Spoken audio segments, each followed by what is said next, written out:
ममाईच्या किचनमध्ये आज करूया खानदेशी वरण बट्ट्या। त्यासाठी लागणारं साहित्य: 3 वाट्या रवाळ कणिक, अर्धी वाटी ताक, अर्धी वाटी मक्याचं पीठ आणि अर्धी वाटी मोहन करता तेल। तुमच्याकडे रवाळ कणिक नसेल तर 3 वाटी साधी कणिक घ्यायची आणि त्यामध्ये अर्धी वाटी रवा कालवायचा।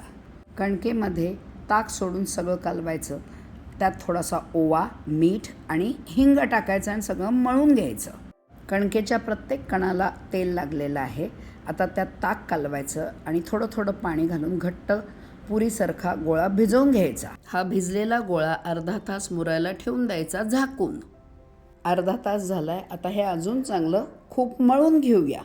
या पिठाचे एकसारखे 5 गोळे करून घ्यायचे आणि प्रत्येक गोळा मळून असा त्याचा उभा लाटी करायची, त्याच्यावर तूप लावायचं आणि रोल करून परत दाबून घ्यायचं आणि हे असे दाबायचं। खूप मळून प्रत्येक गोळा त्याला मध्ये तूप लावून हे असे रोल करून त्याचे गोळे थापटे करून घेतले।